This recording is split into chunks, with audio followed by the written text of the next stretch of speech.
Friends, स्वागत है आपका हमारे चैनल पर। देखिए आज हम जो है आगे बढ़ेंगे। चक्रवृद्धि ब्याज हमारा पार्ट 2 टॉपिक जो है वो होगा। देखिए इससे पहले हमने चक्रवृद्धि ब्याज का भाग 1 हमने पढ़ दिया है, तो उसके अंदर हमने जितने भी कॉन्सेप्ट थे वो हमने क्लियर कर लिए। आज हम आगे के जो टाइप्स बनते हैं इससे संबंधित वो हम हल करेंगे। तो देखिए ये सवाल, रुपए 16,000 का 10% वार्षिक दर से 1 वर्ष का चक्रवृद्धि ब्याज ज्ञात कीजिए जबकि ब्याज प्रति 6 माही दे हो। देखिए यानी कि ब्याज जो है यहां पर इस सवाल के अंदर यानी 6 महीनों के बाद में जुड़ रहा है। ठीक है, तो यदि ब्याज छमाही हो, अगर ब्याज छमाही हो तो क्या परिवर्तन होता है, दर जो है वो आधी हो जाती है, जो समय है समय जो है वो दुगना हो जाता है। यानी अगर ब्याज 6 महीनों के बाद में जुड़ रहा है यानी छमाही है या अर्धवार्षिक है तो दर को हम आधा कर देंगे और समय को दुगना कर देंगे, क्योंकि समय जो है वो 1 साल के अंदर 2-6 महीने होते हैं, इसलिए समय डबल हो जाता है। और दर जो है क्योंकि 1 साल के अंदर आपको पता है कि 2-6 महीनों की वजह से दर भी जो है वो आधी आधी जुड़ेगी, तो इसलिए दर को हम आधा कर देते हैं। एक चीज तो ये है, अगर ब्याज त्रैमासिक हो, त्रैमासिक का मतलब होता है कि 3 महीनों के बाद में, तिमाही, इसको हम बोल देते हैं तिमाही। ठीक है, अगर ब्याज तिमाही जोड़ते हैं तो इस कंडीशन में जो दर है वो 1/4 होती है, 1/4। ठीक है, दर 1/4 हो जाएगी। समय जो है वो 4 गुना हो जाएगा, 4 गुना हो जाएगा। मतलब समय जो है क्योंकि 1 वर्ष के अंदर 4 तिमाही होती है, इसलिए समय को हम कर देंगे 4 गुना और दर को हम कर देंगे 1/4। ठीक है, ये कॉन्सेप्ट है, इसका आपको याद रखना है। तो हम चलते हैं क्वेश्चन को। देखिए क्वेश्चन क्या है, 16,000 का 10% वार्षिक दर से 1 वर्ष का चक्रवृद्धि ब्याज। अगर यहां पर आप इस कंडीशन में दर कितनी हो जाएगी, अगर दर 10% दे रखी है तो यहां से दर हो जाएगी 5%। अगर टाइम 1 साल दे रखा है तो यहां से टाइम हो जाएगा 2 साल। ठीक है, अब देखिए 5% आप जानते हैं, 5% का मतलब क्या होता है, 1/20 होता है। तो देखिए इसका सीधा आप तरीका है, आपके पास मूलधन कितना है, मूलधन है 16,000 रुपए, 16,000 रुपए। तो क्या करो आप पहले साल का क्या निकालोगे, यानी 16,000 का आप क्या करोगे, 1/20 निकालोगे, तो यहां से क्या आ जाएगा, ये आ जाएगा आपका 800। ठीक है, 800 आ जाएगा। ठीक है, कितना आ जाएगा 1/20, 800। ठीक है, तो यहां लिख दो आप 800। उसके बाद में दूसरे साल का क्या आ जाएगा, इस 800 को यहां लिख दो, 800 का 1/20 क्या आ जाएगा, यहां से कटेगा ये 40, क्या आएगा 40, तो यहां 40 आ जाएगा। अब क्या करो, अगर 2 साल का है तो 2 जो है इससे गुना कर दो, यानी इसको 2 से कर दो, इसको 1 से कर दो, यहां से आ जाएगा 1600 और यहां से आ जाएगा 40। तो टोटल सीआई कितना आएगा, 1640 रुपए यहां से ब्याज निकल के आ जाएगा। इसका चक्रवृद्धि ब्याज कितना होगा, 1640।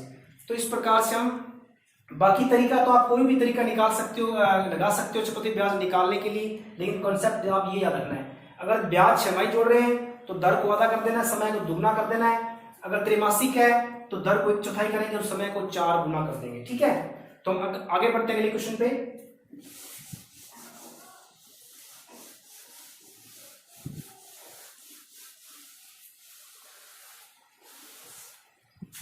देखिए मित्रों, हम एक क्वेश्चन और लेते हैं। अगर मूलधन जो है 1,25,000 रुपए है और अगर बात करें दर की, दर जो है वो 8% है। अगर टाइम की बात करें तो 9 माह है, 9 महीने टाइम कर देते हैं। और अगर ब्याज की बात करें, ब्याज जो है वो ब्याज जुड़ रहा है त्रैमासिक यानी कि तिमाही, त्रैमासिक या तिमाही। तो इस कंडीशन में आपको चक्रवृद्धि ब्याज निकालना है, कितना होगा। देखिए मैंने बताया था अगर ब्याज त्रैमासिक है तो दर को हम 1/4 कर देंगे और समय को हम कर देंगे 4 गुना। तो देखिए यहां से दर जो निकल के क्या आएगी, नई दर जो है यहां से 8% का हम क्या करेंगे, 1/4 करेंगे यानी 1/4 करेंगे, तो यहां से 2% जो है दर निकल के आएगी। और बात करें हम यहां से नए महीने की यानी कि नए समय की, तो 9 चौके यानी 4 गुना टाइम कर देंगे। कितने महीने हो गए, 36 माह हो गए। और 36 माह को हम अगर वर्ष में बदलेंगे तो 12 × 36 यानी कि 3 साल हो जाएंगे। ठीक है, ये हो जाएंगे 3 वर्ष। अब देखिए क्या करेंगे हम, वही तरीका, आप ब्याज निकालना है चक्रवृद्धि ब्याज आप किसी भी तरीके से कर सकते हो। तो 2% हम क्या लिख सकते हैं, 2/100 लिखेंगे इसको और काटेंगे तो 1/50 यानी 50 से 51 हो रहा है। तो अगर बात करें हम पहले साल के क्या करेंगे, 1,25,000 का 1/50 हम निकालेंगे तो यहां से कट जाएगा ये 5 से 25 5 125 और 2500 यानी कि ये निकल के आएगा 2500 रुपए निकल के आएगा पहले साल के लिए। दूसरे साल के लिए क्या निकल के आएगा, 2500 का हम फिर निकालेंगे, इस 2500 को यहां लिख देंगे, फिर 1/50 निकालेंगे इसका तो कट गया 0 ये कट जाएगा 50 से यानी कि यहां देगा 50 रुपए।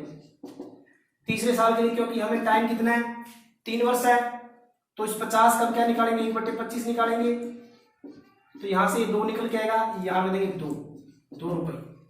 अब मैंने बताया था अगर 3 वर्ष है, अगर 3 साल है तो अनुपात क्या रहेगा, 3:3:1 यानी कि 3:3:1 से आपको गुणा करना है इनको। इसको 3 से कर दो तो 25×3=7500 हो जाएगा यहाँ पर। इसको 3 से कर दो, ये 50×3=150 आ जाएगा। इसको आपको 1 से करना है, लास्ट में 1 से करते हैं तो ये 2 ही रहेगा। तो टोटल कितना ब्याज होगा, यहां से अगर निकालेंगे 7500 7652 जो है वो सीआई निकल के आएगा। ठीक है, 3 वर्ष का यानी 3 तिमाही का, सॉरी। ठीक है, तो इस प्रकार से हम जो है ये चक्रवृद्धि ब्याज निकाल सकते हैं अगर आपको शर्त जो ब्याज की वो त्रैमासिक हो, तिमाही हो। केवल आपको बाकी तरीका सेम है, आपको कुछ नहीं करना, आपको ब्याज को 1/4 कर देना है, सॉरी दर को आपको 1/4 कर देना है यानी अगर 8% है तो 2% हो जाएगी। महीने जो दे रखे हैं, टाइम दे रखा है, उसको आप 4 गुना कर दीजिए तो उतना टाइम हो जाएगा। ठीक है, तो हम आगे बढ़ते हैं अगले क्वेश्चन पे, अगले टाइप पे।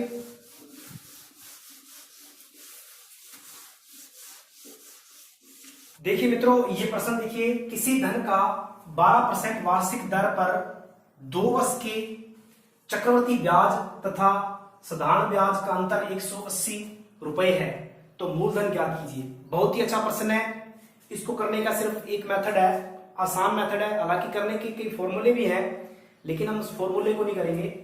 देखिए फॉर्मूले से हम नहीं करेंगे बल्कि एक सीधा जो तरीका है हम उससे करेंगे। तो देखिए यहां पर दर को हमें पकड़ना है। दर देखिए कितनी है, दर वह है 12%, दर है 12%। इसको अगर हम फ्रैक्शन में बदलेंगे तो 12/100 यहां से कटेगा 4 से, 3 × 12 और 25 × 100। ठीक है, अब देखिए हम इसको ट्री मेथड से हल करने वाले हैं, यानी ट्री मेथड जो हमारा क्या कहता है, ट्री मेथड यानी कि आपको बॉक्स बनाने हैं। टाइम 2 वर्ष का है तो यानी कि पहला साल और दूसरा साल। यहां पर पहले साल का ब्याज, दूसरे साल का ब्याज, तीसरे साल यहां पर आ जाएगा। ठीक है, 3 बॉक्स बनेंगे जब 2 वर्ष टाइम हो। जब टाइम हमारा 2 साल हो उस कंडीशन में 3 बॉक्स बनेंगे। यहां पर देखिए क्या करेंगे हम, जो 3/25 है जो दर है, देखिए 3/25 जो दर है इसका जो हर होता है, हर अगर 2 वर्ष है, अगर टाइम 2 साल है तो हर कम कर देंगे स्क्वायर। जब इसका हम स्क्वायर करेंगे तो यहां पर क्या आएगा, ये आ जाएगा 625। ठीक है, और यही हमारा मूलधन है, यही हमारा मूलधन है जो कि हमने माना है।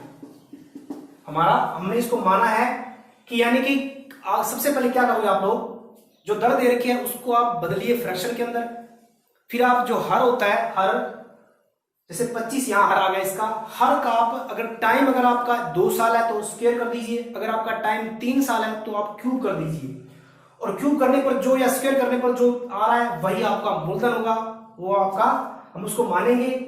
अब देखिए दर हमारी कितनी है, 3/25 है, तो मूलधन का देखो यहां पर पहले साल का ब्याज कितना होगा, मूलधन का जो दर से गुणा होता है वही ब्याज होता है, तो पहले साल का ब्याज होगा यानी 625 का हम निकालेंगे 3/25, ठीक है। तो यहां से 25 बार कट गया और 25 के 75, यानी पहले साल का ब्याज आ जाएगा 75, दूसरे साल का ब्याज भी कितना होगा 75, क्योंकि साधारण ब्याज सेम रहता है। इस बॉक्स में क्या होगा, इसका 3/25 यानी दर से गुणा कर देना आपको, यानी आपने मूलधन को दर से गुणा कर देना है, दर हमारा 3/25 है, यही दर, ठीक है। मूलधन हमारा कितना है 625 है, 625 कहां से है, क्योंकि हमने हर का स्क्वायर किया, स्क्वायर क्यों किया, क्योंकि टाइम 2 साल है, ठीक है। मूलधन का अगर हम 3/25 निकालेंगे तो ये 75 आ जाएगा पहले साल का ब्याज, दूसरे साल का 75 आ जाएगा, तीसरे साल का 3/25 निकालो इसका, तो 75 का हम 3/25 निकालेंगे तो ये आएगा आपका 25 के 75, 3 से 9 यानी 9 आएगा। अब देखिए इसी को मैं सारा साफ कर देता हूं, ये मूलधन। अब देखिए मैंने बताया था लास्ट जो बॉक्स होता है ये वाला, अगर 2 साल का है तो ये बॉक्स जो लास्ट वाला है यही अंतर होता है, यही अंतर है। किसका अंतर, CI और SI, CI माइनस SI, ये डिफरेंस है। और कितना दे रखा है, 180 दे रखा है, लेकिन वास्तव में कितना अनुपात में, 9 के, यानी कि 9 अनुपात जो है वो 180 के बराबर देंगे हम, तो यहां से 1 अनुपात की वैल्यू कितनी है, 20 आ जाएगी, 20 रुपए। 1 अनुपात की 20 है, तो हम क्या अब चाहे मूलधन निकालना है चाहे टोटल ब्याज निकालना, आपको निकाल सकते हो। अगर आपको टोटल चक्रवृद्धि ब्याज निकालना है तो इनको जोड़ करके आपको 20 से गुणा कर देना है, लेकिन हमें मूलधन निकालना है, मूलधन 625 है, तो हम क्या करेंगे 625 को हम क्या किससे गुणा कर देंगे, 20 से कर देंगे। 625 को जब 20 से गुणा करेंगे तो यहां से 1250 यानी 12,500 आ जाएगा, ठीक है। 1250 यानी 12,500 रुपए हमारा मूलधन आ जाएगा इस क्वेश्चन में, ठीक है। तो इस प्रकार से हम कर सकते हैं। अगर मैंने बताया कि 2 साल के अंदर आपको इतने बॉक्स बनाने हैं, लास्ट बॉक्स CI और SI का डिफरेंस होता है यानी अंतर होता है, यही अंतर जो है 9 अनुपात जो है इसके बराबर रख देंगे, और यहां से 1 अनुपात की वैल्यू 20 आ जाएगी, 20 को हम 625 से कर देंगे, 625 हमारा मूलधन हम माना था, उसको हम 20 से गुणा कर देंगे और 12,550 रुपए हमारा मूलधन आ जाएगा, ठीक है। तो हम आगे बढ़ते हैं अगली टाइप पे।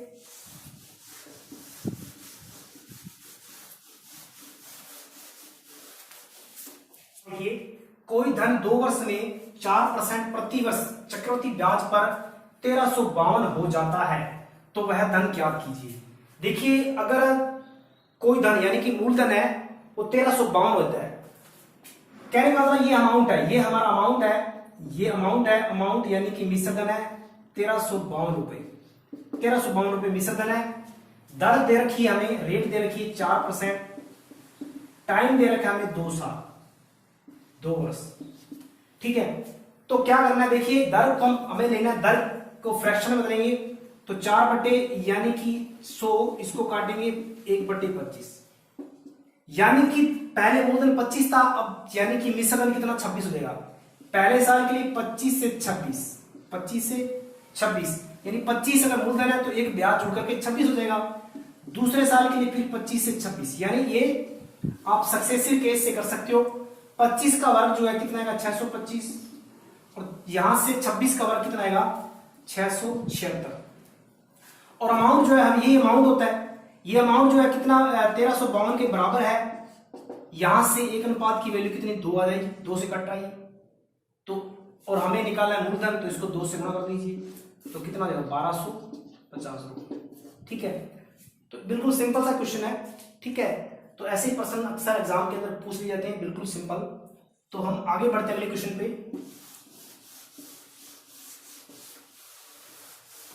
मित्रों ये प्रश्न देखिए, यदि ब्याज की दर पहले वर्ष के लिए 4% और प्रति वर्ष, दूसरे वर्ष के लिए 5% प्रति वर्ष, तीसरे वर्ष के लिए 6% प्रति वर्ष, 3 साल के लिए 10,000 रुपए का चक्रवृद्धि ब्याज क्या होगा।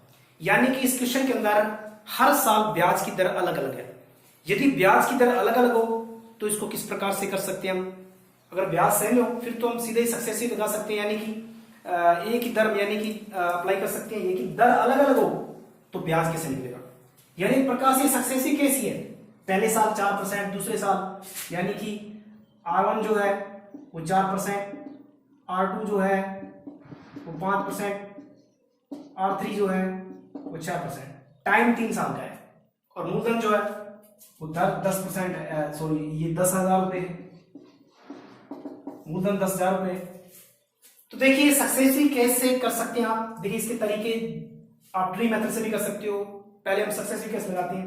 आपको मैंने फॉर्मूला यानी यहां से आपको नेट परसेंटेज आपको निकालनी है सक्सेसिव फॉर्मूले से, ठीक है। तो देखिए कैसे निकालेंगे, x plus y plus x y, मैंने फॉर्मूला बताया था बटे में 100। नेट परसेंटेज निकालनी हो तो पहले इन दोनों को ले लेते हैं। 4 प्लस 5 प्लस 4 गुना 5 बटे में 100, यहां से 9 आ जाएगा। ये 20 बटे 100 कटेगा यहां से, यानी 0.9 यानी 9.2 आ जाएगा, 9.2 आएगा यहां से, ठीक है। अब देखिए हम क्या करेंगे यहां से, अब क्या करेंगे 9.2 और 6% को ले लेंगे। पहले इनको लिया जो इनसे आया, फिर इन दोनों को ऐसे ले लिया, ठीक है। तो यानी कि 9.2 को लेंगे अब, 9.2 और 6 को प्लस 6, फिर 9.2 गुना 6 बटे में 100, यहां से 15.2 आ जाएगा प्लस में, इसको गुना कर लो आप, 6 दूनी 12, 1 6 दूनी 54, 1 55, एक बार पॉइंट बटे में 100, तो यानी कि पॉइंट कितने का आ जाएगा, 0.55, यानी कि यहां से आ जाएगा 15.2 प्लस ये आ जाएगा आपका बटे में इधर तो 0.552, तो इनको जोड़ करोगे आप तो 15.2 0.552 15.752 ये आया, ठीक है। 15.752, ठीक है। 15.752 इसका टोटल आ गया, यानी कि नेट परसेंटेज आ गई। तो अब हम इसको साफ कर देते हैं। अब क्या करेंगे हम, बस 10,000 का अगर सीआई निकालना हो तो सीआई क्या होता है, मूलधन का RT%, ठीक है, RT% होता है। तो देखिए मूलधन कितना 10,000 है, इसका निकाल लो 15.752, ठीक है, और बटे में 100 आ जाएगा इस परसेंट का, ये परसेंट है, बटे में 100 आ जाएगा, तो ये कट गया, 0 कट गया। और जब आप गुणा करो इसको तो देखिए पॉइंट जो है वो खिसक जाएगा, यानी कि इधर खिसक जाएगा दो के बाद, ठीक है। तो यहां से क्योंकि 2 जीरो ना, तो इधर पॉइंट खिसक जाएगा 1575.2, ठीक है, 1575.2 रुपये आ जाएगा, ठीक है। तो इस प्रकार से इस क्वेश्चन को हम कर सकते हैं। ये था, अगर आप सक्सेसिव केस है सक्सेसिव फॉर्मूले से कर सकते हो। x plus y x y बटे 100, पहले 2 को लिया, उससे निकाली परसेंटेज, फिर लास्ट को ले लिया, और ठीक है। तो इस प्रकार से हम कर सकते हैं।